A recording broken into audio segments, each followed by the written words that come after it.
Alors, on va débuter tranquillement.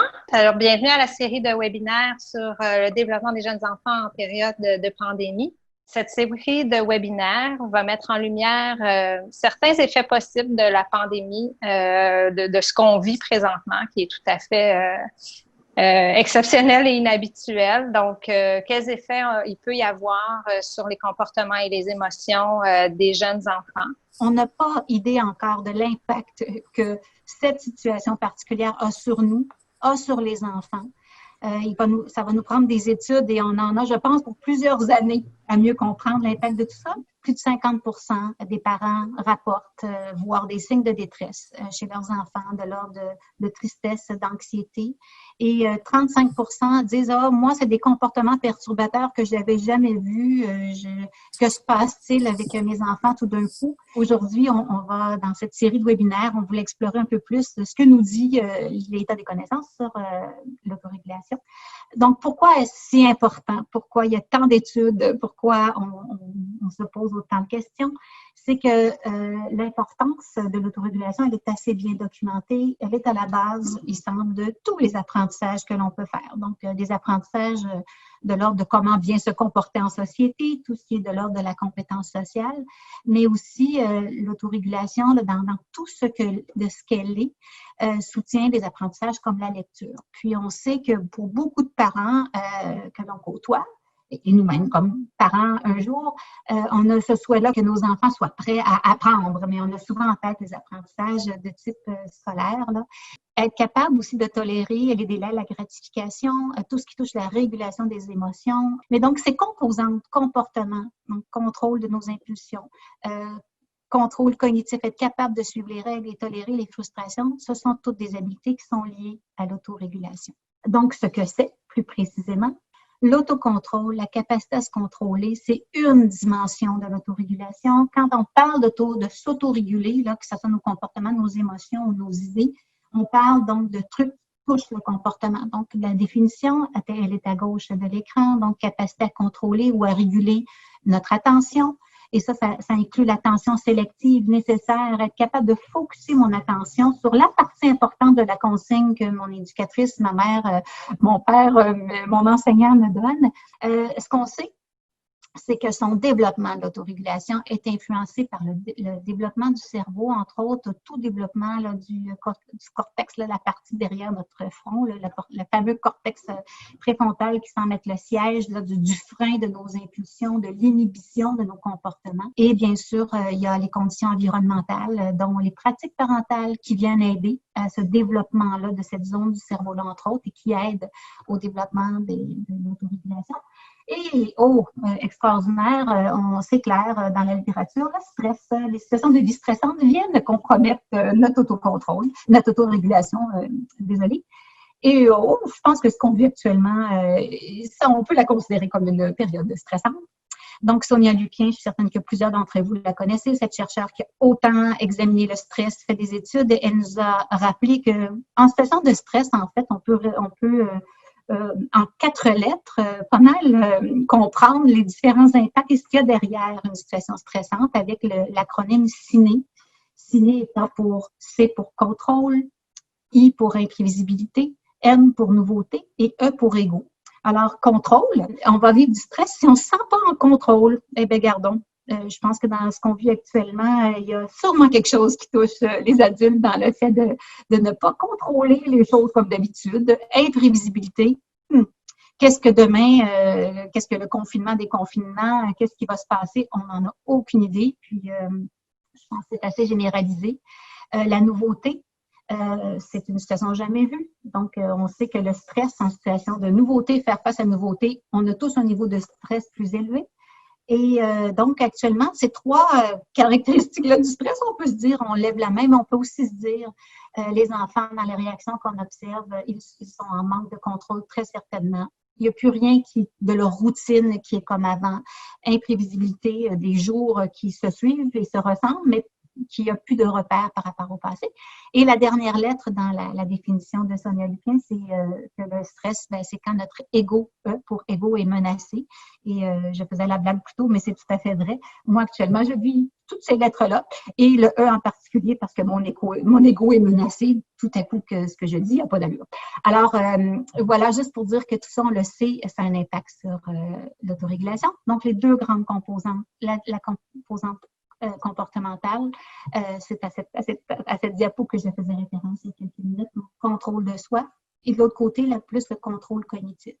Contrôle de soi ou autocontrôle, donc être capable d'attendre mon tour, attendre que mes parents arrêtent leur téléphone en télétravail pour venir me voir, être capable de tolérer la frustration, de plus voir mes amis, d'être capable de résister à des tentations de partir et d'aller jouer chez mes amis, puis quand je me fais dire non, ben, ça peut être des explosions de colère. Retenir mes paroles et mes gestes. Donc, tout ce qui est la partie comportementale, tout ce qui est lié à des explosions qui mènent à des comportements parfois, des fois différents, c'est la partie comportementale de l'autorégulation. Puis les fonctions exécutives là, qui sont hyper documentées, il y a plein de livres de trucs comment stimuler les fonctions exécutives, c'est la partie cognitive. Sans prétention, on a juste voulu redire qu'est-ce qu'on entend par la dimension là, plus cognitive de l'autorégulation. Donc, à la droite de l'écran, les trois grandes dimensions qu'on associe aux fonctions exécutives, c'est la mémoire de travail, l'inhibition cognitive et la flexibilité cognitive. Ces concepts-là nous aident à voir est-ce qu'il y a des enjeux pour des enfants à certaines de ces dimensions-là plus que d'autres, parce que la mémoire de travail, il faut bien se comprendre, c'est pas la mémoire à court terme, là, d'il y a quelques jours ou quelques semaines, ou la mémoire à long terme. La mémoire de travail, c'est la mémoire qui m'aide à retenir l'information que j'ai besoin pour remplir une tâche dans l'immédiat avec efficacité. Donc, c'est la mémoire qui m'aide à retenir les informations que mes parents m'ont dit. Tu sais, là, tout à l'heure, là, quand je vais être au téléphone, là, ce que je veux que tu fasses, hein, l'inhibition cognitive, c'est notre capacité à mettre un frein à notre première réaction. Quand on vit une émotion, notre première réponse qui nous vient en tête, on dit souvent, on devrait tourner la langue 7 fois avant de parler. C'est à ça qu'on réfère quand on parle d'inhibition cognitive. Le jeu Jandy est un exemple classique où les enfants ont besoin de bien comprendre les règles et puis, dans le feu de l'action, retenir la première réponse, entre autres. On pense bien que des jeux comme Jandy aident à développer ou à stimuler l'inhibition cognitive. Et finalement, la flexibilité cognitive, c'est ce qui réfère à être capable d'accepter les changements de règles et de ne pas perdre contrôle.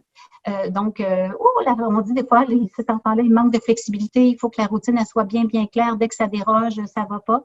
Mais ça vient toucher probablement quelque chose qui s'appelle peut-être des choses qu'on peut travailler avec lui pour la flexibilité cognitive. Les études sont claires là-dessus. L'autorégulation, là, les fonctions exécutives, ça prend au moins 4 ans de vie à nos petits cerveaux pour être prêts à avoir des capacités plus habiles. Les enfants ont besoin, toutefois, peu importe si ça se développe et l'âge qu'ils ont, d'être guidés, parce que c'est pas parce que je connais les règles, c'est pas parce que je connais une séquence, c'est pas parce que je sais que je dois pas dire telle chose que je suis toujours capable de respecter tout ça. Alors, dans le que peut-on faire, c'est la partie qu'on souhaitait mettre de l'avant, que vous puissiez partager, revoir, discuter avec nous. Donc, ce qui est là, c'est vraiment ce qui est documenté, avoir de l'effet sur le développement des fonctions exécutives, et c'est dans des petites choses. Alors, je pense que c'est le message. Ça prend pas beaucoup de matériel très sophistiqué, parce que on sait que de raconter des histoires où c'est vivant, ou à l'image des enfants qui sont là, qui sont heureux, qui sont vraiment là pris de l'histoire. On sait que il y a beaucoup d'habiletés qui sont sollicitées pour suivre une histoire. On a la capacité à rester assis, comme on en a tout à l'heure et tout, mais aussi si on utilise le temps d'histoire pour les déjouer un peu et, par exemple, arrêter une histoire en plein milieu et dire aux enfants qui sont en attente de la fin de l'histoire, qu'est-ce que tu crois qui va se passer dans quelques minutes. Là, ils sont obligés de s'arrêter, de penser, de réfléchir, puis de se projeter dans le futur. Puis, ce qu'on leur demande là, de se projeter dans le futur, essayer d'imaginer ce qui s'en vient, c'est une manière de stimuler les habiletés de planification qu'on dit associées aux fonctions exécutives, entre autres. Le jeu symbolique, clairement, il y a beaucoup d'indications qui nous disent, puis redire aux parents, laisse des vêtements, laisse-les se déguiser. Bon, c'est sûr que c'est plus autour du 3 ans et demi, 4 ans qu'on voit le jeu symbolique là, prendre tout son sens. Mais regardez tout ce qu'on sollicite comme habileté chez les enfants lorsqu'ils sont là-dedans. Ils se voient assigner un rôle qu'ils décident entre eux.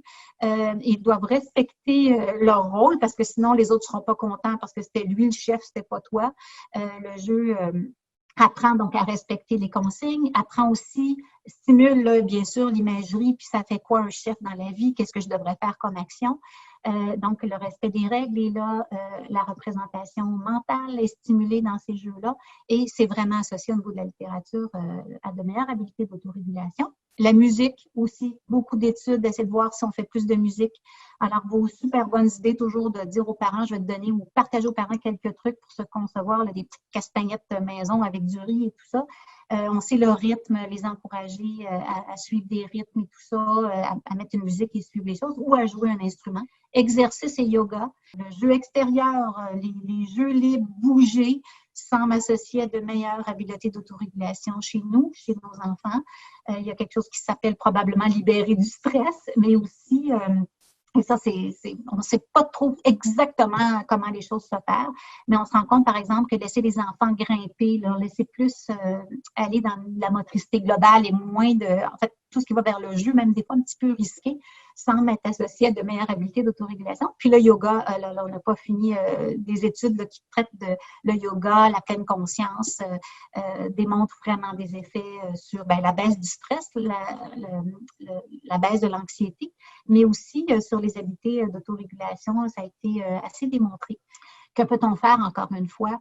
On a juste mis 3 diapos là, d'autres petits trucs par ailleurs que ces grandes dimensions-là. Cela semble assez clair que d'aider les parents à revenir aux bases, à des choses simples, à voir comment ce sont dans les petites choses qu'ils font déjà et qu'ils doivent essayer de voir comment ils peuvent continuer, même dans le contexte à faire, que se trouvent plusieurs bonnes solutions, bons ingrédients pour aider les enfants à apprendre à se calmer ou à être plus calmes présentement.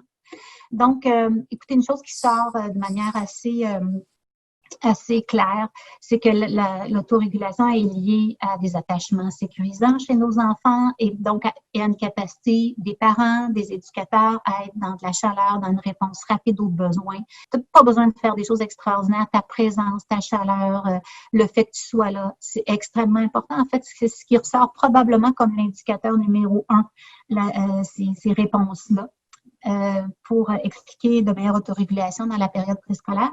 Le redire, c'est dans les petites choses, je l'ai dit tout à l'heure, et c'est dans le fait de jouer, c'est aussi être dans la routine. Puis si ton bac à linge est plein et que c'est le temps de plier le linge et que par le jeu, en t'amusant, tu invites l'enfant à le faire, c'est sûr que c'est pas toujours simple là, si les bas se mettent à s'éparpiller partout. Parfois, ce petit jeu-là peut tourner. L'utilisation des pictogrammes.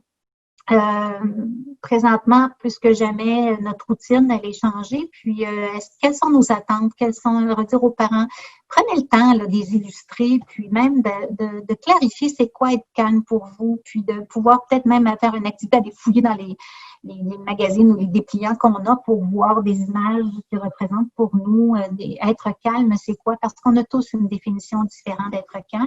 Partir de ce qui intéresse l'enfant, bien sûr, dans ce jeu qui part de ses intérêts, mais aussi de voir est-ce qu'on peut réussir à se créer un espace où on a un peu plus de temps pour faire de la place à exprimer, nous, des choses qu'on trouve peut-être plus difficiles, puis faire de la place aux émotions juste en nommant ce que l'on voit et être des modèles de j'ai besoin de me calmer, j'ai besoin de 2 minutes, je vais m'en aller dans la toilette, je reviens. Quand on le fait, ça, comme adulte, on est en train, bien sûr, il faut le dire aux parents quand vous faites ça, quand vous dites, je vais aller prendre ma mère, j'ai besoin d'air, on est en train de dire aux enfants, il y a des stratégies, puis regarde tes modèles principaux qui sont les parents, ils font ça, parce qu'on sait qu'ils apprennent beaucoup par modèle, c'est tout le temps. Utiliser la discipline comme un moment d'apprentissage, parce que oui, ça prend un cadre, ça prend des limites, mais quand vient le temps d'arrêter l'enfant, essayer d'amener les parents à voir que c'est une situation où ils peuvent apprendre quelque chose aux enfants. T'es fâché, je le vois, c'est pour ça que tu as bousculé. C'est pas parce que tu voulais faire de la peine à ta sœur. Regarde les émotions, donc aider à voir les émotions sur les autres, pas pour blâmer, mais pour tranquillement aussi développer un peu plus l'empathie, bien sûr, mais donc être dans une posture de dire, regarde l'émotion, je pense pas que tu voulais faire pleurer ta sœur en la mordant au sang, ou ton frère. Mais voilà, regarde ce qui s'est passé et on va essayer de faire mieux la prochaine fois. Finalement, réintégrer le jeu de bataille.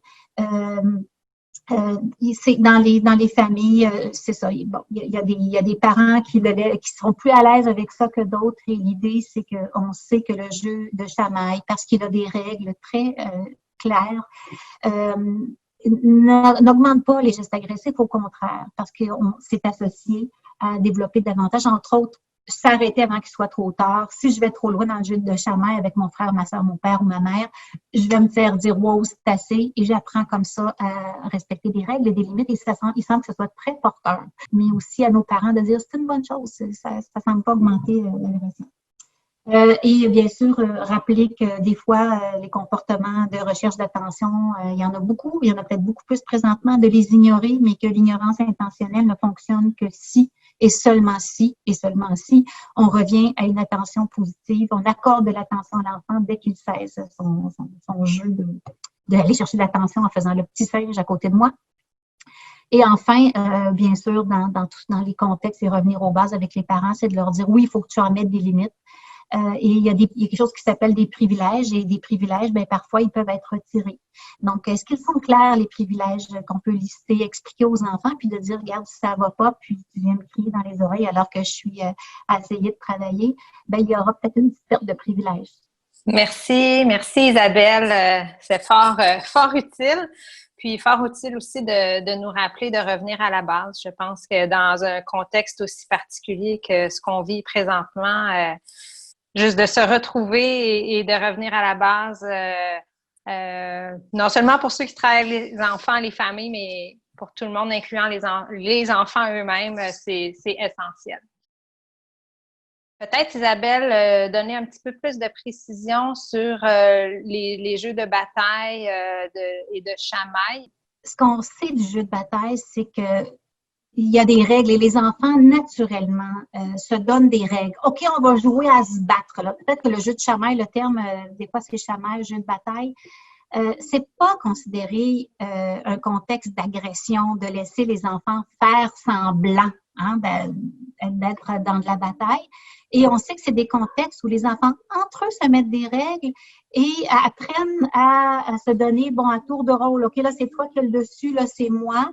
Et dès qu'il y en a un des deux qui dépasse les limites et qui ne respecte pas la règle qu'on s'est donnée, l'autre arrête de jouer. Donc, il y a une conséquence naturelle. Ce que je voulais dire aussi, c'est que les grands singes, on a une vidéo là-dessus, là, un des chercheurs a démontré, en étudiant les gorilles, là, que les singes eux-mêmes, quand ils veulent jouer à se battre, là, ils se donnent un code, ils se font un genre de grand sourire qui veut dire « OK, là, ça sera pas vrai. » On s'attaque pas.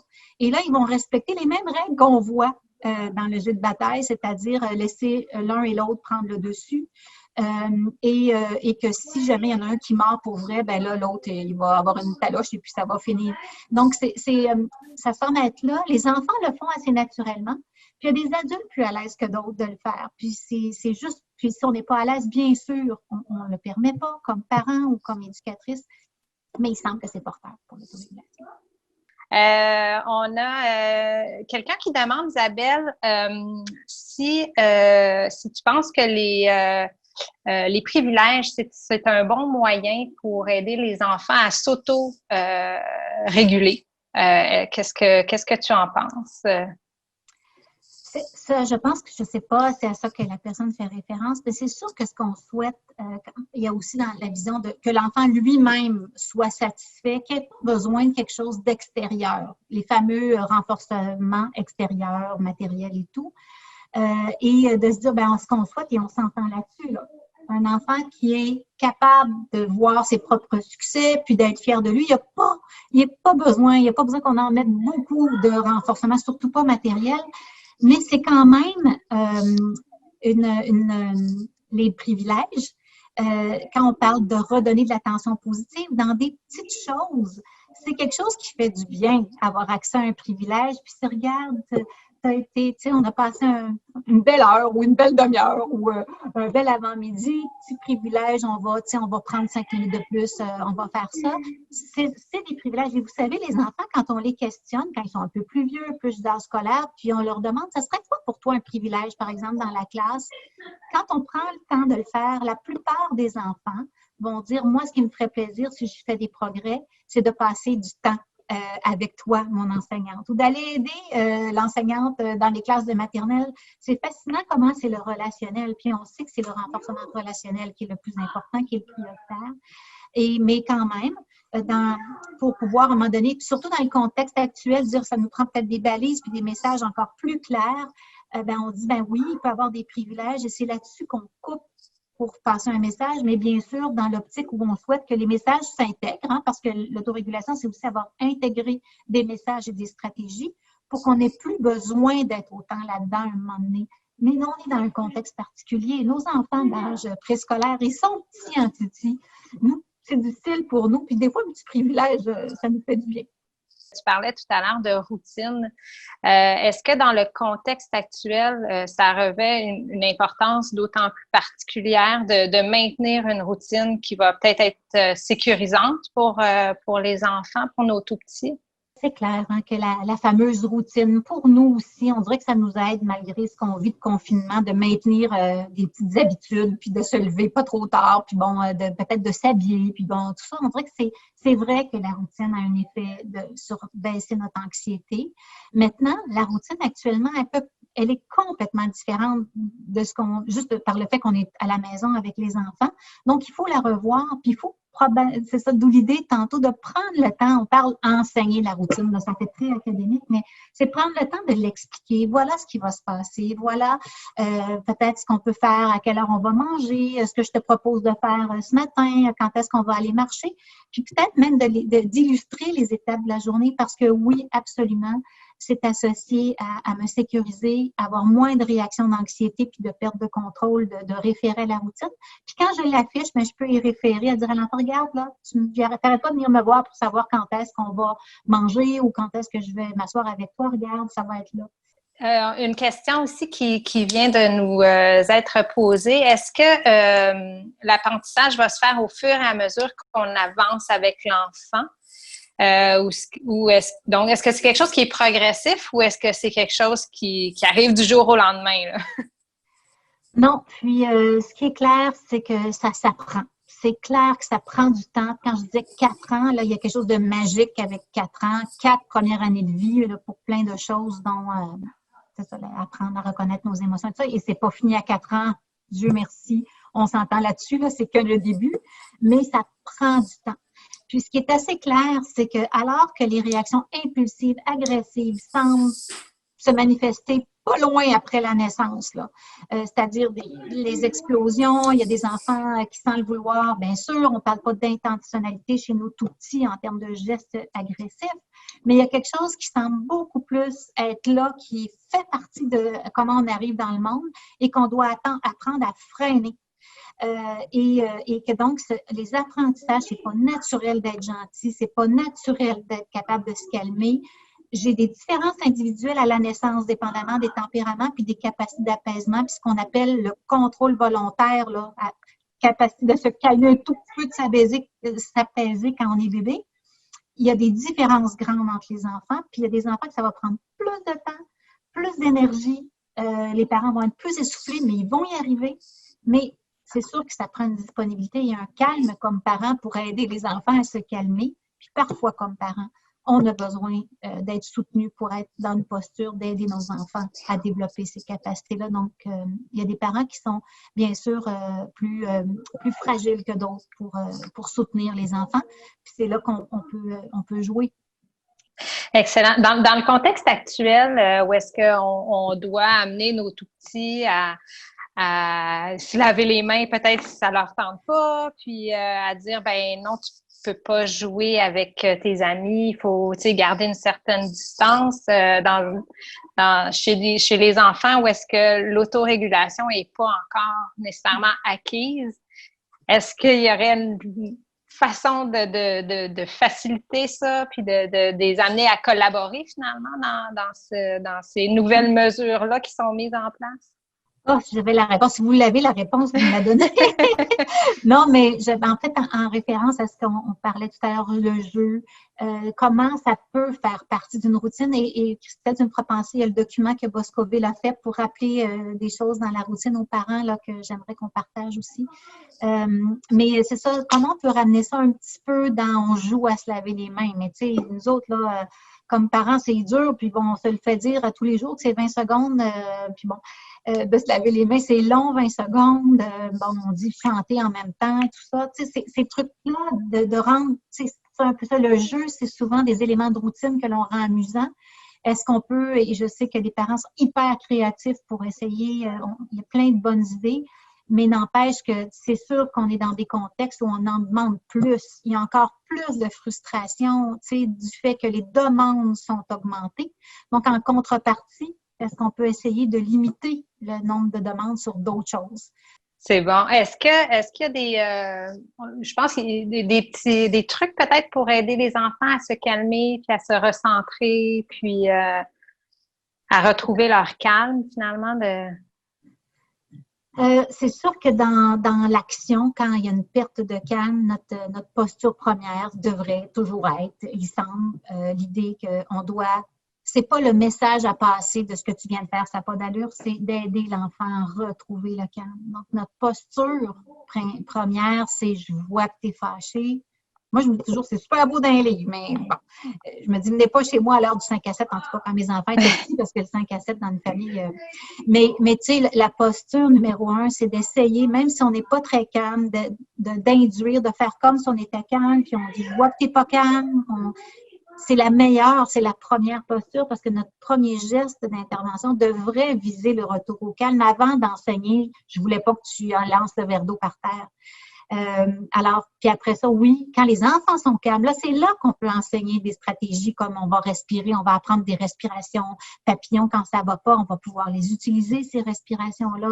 On va se trouver un petit coussin que quand ça va pas, là, on s'entend, ça serait une bonne idée, va chercher ton petit coussin puis serre-le contre toi. Mais ça, c'est pas dans l'action, dans le feu de l'action que c'est le temps de les enseigner. Dans le feu de l'action, c'est d'aider l'enfant, le soutenir pour qu'il se calme. Puis quand il est calme, de lui dire, c'est quoi la prochaine fois on pourrait essayer, si tu as besoin, on va aller chercher ton petit coussin.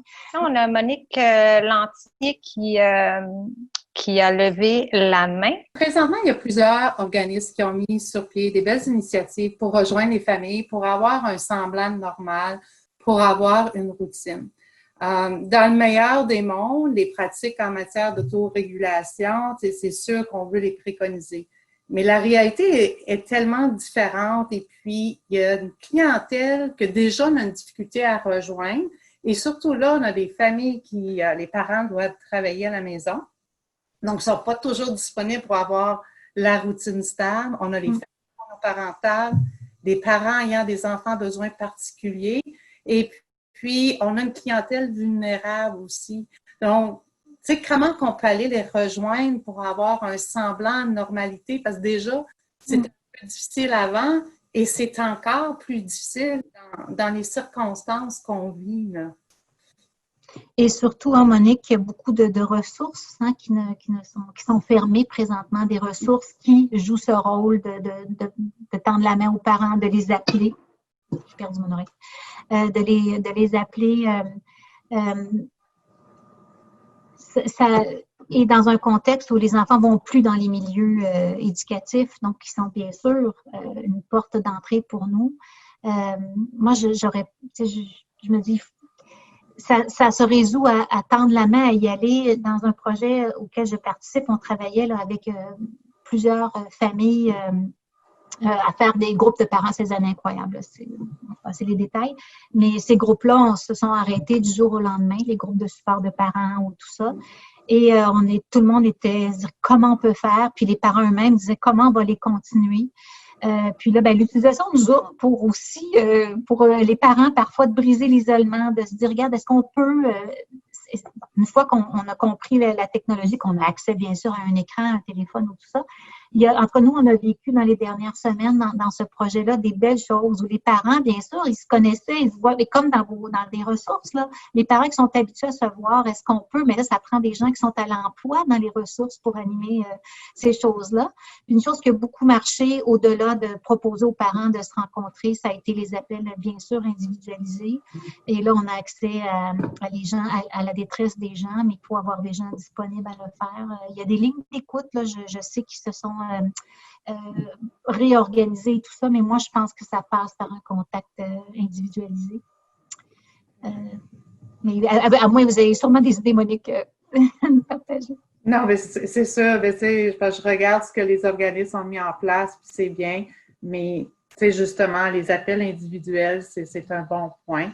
C'est pour avoir la connexion, puis que nous, on doit se positionner aussi. Est-ce qu'on est la meilleure personne présentement dans ce qu'on faut faire cet appel-là? Donc, libre de deux. Merci. Merci. Merci, Monique. Isabelle, peut-être un dernier point qui a été soulevé. Est-ce que il y a des fenêtres d'opportunité pour l'autorégulation ou puis une fois que l'âge est passé, c'est plus difficile à acquérir ou est-ce que il n'est jamais trop tard finalement pour travailler sur ces habiletés-là? C'est sûr qu'il n'est jamais trop tard. Mais comme on l'a vu, c'est ça quand même, il y a beaucoup de ces habiletés-là qui se développent au cours des 4-5 premières années de vie, c'est vrai. C'est vrai qu'il y a quelque chose qui se passe avec le soutien, le réconfort, l'apprentissage des règles, le fait que les enfants soient soutenus qui se passe là. Maintenant, il m'est arrivé assez souvent dans des formations ou des rencontres qui portaient sur l'autocontrôle de voir des parents, des adultes, pas des parents, des adultes venir me voir et me dire, tu sais, Isabelle, tu as expliqué que ça se développe dans le temps, parce que dans les faits, on sait que vers 1 an, la capacité à attendre, pas attendre son tour à 1 an, là, mais attendre, c'est-à-dire d'être sécurisé assez dans, je sais ce qui va se passer quand je pleure ou j'ai faim, quelqu'un va me nourrir, donc je suis capable d'attendre. En quelque part, c'est ça qu'on voit, la baisse des pleurs et tout ça.